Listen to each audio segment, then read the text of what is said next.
It's the cardinal rule of any relationship. The person that needs this relationship the least has all the power in the relationship. So that means that you need to get to a place where you don't need this fucking relationship. You've got options. But the funny thing is that once you get to that place mentally where you need this relationship less than she does, 9 times out of 10, she comes back around because that's what she wants.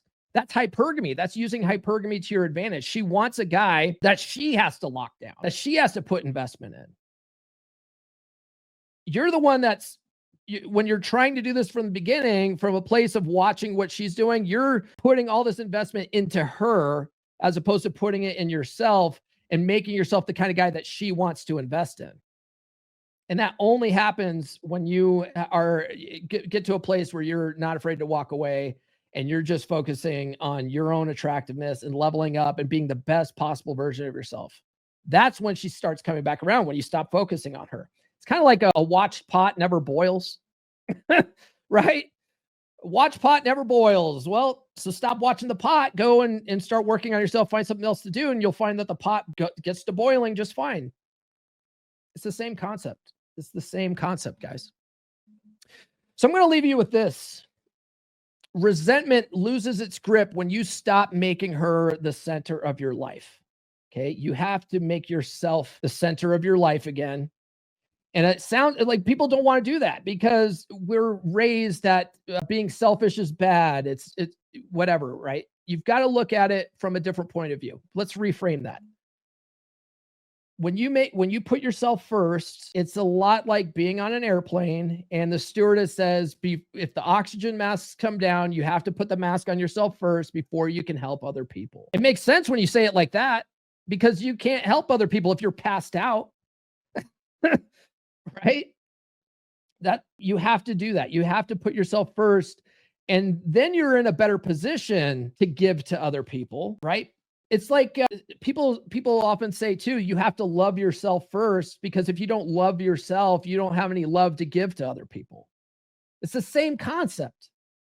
Okay? It's just sometimes we like things said in a pretty way. Right? All right, we got a whole bunch of comments here. What do we got here? What do we got?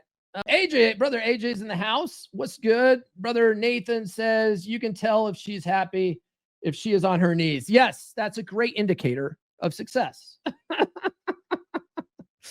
Will's in the house. Hey, what's up, brother Will? Morning, y'all. Miles says, Paul. Miles. And then good morning, brother, from Nathan. Man, I love having Nathan in the chat again, man. He took like 6 months off the chat.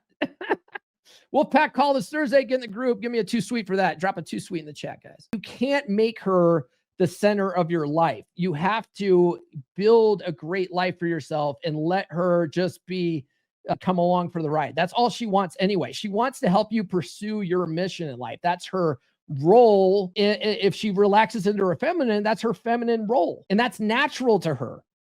She doesn't know why, but she wants to do that. And you'll find that even the most bossy of boss bitches don't want to lead their relationships. They've been making, major decisions all day at work. The last thing they want to do is come home and pick what's for dinner. They would much rather you just say, hey, honey, grab your shoes, go put on that cute outfit, and I'm taking you out tonight.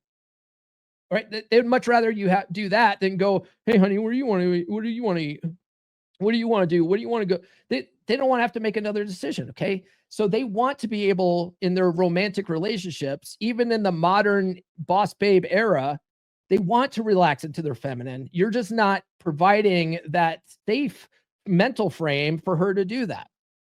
She doesn't trust your leadership. So you want to recenter your life around your own goals, make yourself the main character again.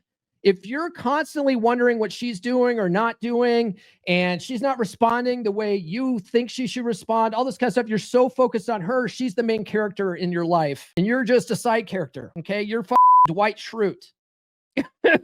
You're Dwight, all right? You're a supporting actor in her life, okay? You need to be the main character in your life. You have to make yourself your own mental point of origin and be the main character in your story, and she's the supporting character. You have to have that mental model in your head, or else this will never turn around. It never will. It is very counterintuitive, but that's what works. This is why marriage counseling doesn't work, because they still operate by the blue-pilled playbook, and it doesn't work. Another thing that you have to really embrace, and this is more of a stoic idea, right? But you have to, you can only control what you can control. There's a lot of black pill guys out there that are trying to get women to change, to get women to be less hypergamistic, right? They're trying to change female nature that's been around for tens of thousands of years by bitching online and complaining. You'll never do that. Okay. You can't control other people. You can only control yourself and how you show up. Your habits, your mindset, your mental frame. Those are the only things you have control over. So work on those things. You can't control your wife's reaction to how you're showing up in the relationship. You can only control how you show up in the relationship. So control the controllable. Okay. But everybody, like when people first come to me to book a call, they're like, can you talk to my wife? Can you talk to me? Like, I can, but I don't coach women. I coach men. And I'll tell you what, if you drag your wife and get lectured by me, she's going to resent you more for it. That's why marriage counseling doesn't work. That's another reason why marriage counseling doesn't work. Okay. We can't control what she's doing. We can't control how she's feeling. All we can do is control how we show up in a relationship and work on our own attractiveness. And 9 times out of 10, she's just going to come back on board just as a byproduct of that. That's how that works. Most men, they're not going to be able to do this by watching YouTube videos or listening to podcasts alone. Okay. Transformation really does require structure. This is a big problem with like TikTok videos and reels and shorts, is because that's where most people are consuming their information these days. We're in a too long didn't read generation. Everybody wants quick sound bites. Well, with quick 30-second, 1-minute sound bites, you don't get the full context of what's going on. And like I said, a dead bedroom situation is a symptom of a much larger problem. And without the full playbook, you're not going to be able to fix it. You're just getting these little tips and tricks here and there, and you don't know how to apply it in the long term with the greater vision of things. You need a full playbook, okay?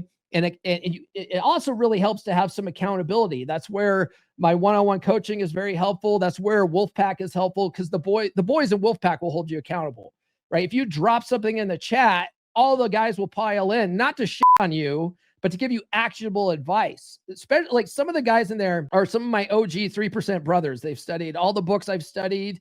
They've been doing this for as long as I've been doing this. Some of those guys are sharp as you know. And so it's not just me in there giving you advice. That's why I highly recommend Wolfpack. It's the most bang for your buck. But if you really want to go further faster, one-on-one coaching is really good, or at least get the book and start doing the workbook, right? But you need that structure to really start seeing changes and start turning things around. You're not going to get it by listening to 1 or 2 podcasts or listening to short sound bites on TikTok. You're just not going to do that. Okay. The real men who see change, they don't just watch, they implement a proven framework. They take action. They actually apply the stuff. They don't just listen to it. Okay. A lot of guys are just listening to this shit and not applying any of it. They're like, yeah, that sounds good. That sounds good. and then they things don't work out. One thing that my book talks about that you won't get probably anywhere else is honesty. Okay. You have to prepare for all outcomes. You have to mentally be prepared for any kind of outcome. And that means you need to detach from any kind of outcome. You don't want to attach yourself to any particular outcome. Okay. You have to be ready to walk away. You have to be ready to, once you've leveled up enough where you start, you're fit now, you've got your style in check, you've done the work, your mental frame is awesome, you start noticing other women are finding you attractive and they're flirting with you and all this kind of stuff, and you get to a point where your wife's just not getting on board. Well, that's a good place to evaluate. But a lot of guys are trying to do this evaluation thing right at the beginning. Like, dude, you've done no work yet. Okay. Obviously she's not going to come around. She still doesn't find you attractive anymore. Okay. But once you work on your attractiveness and you start noticing that every other woman out there finds you attractive and your wife's just not getting on board, never be afraid to walk away. New episodes every Monday, Wednesday, and Friday. Subscribe now.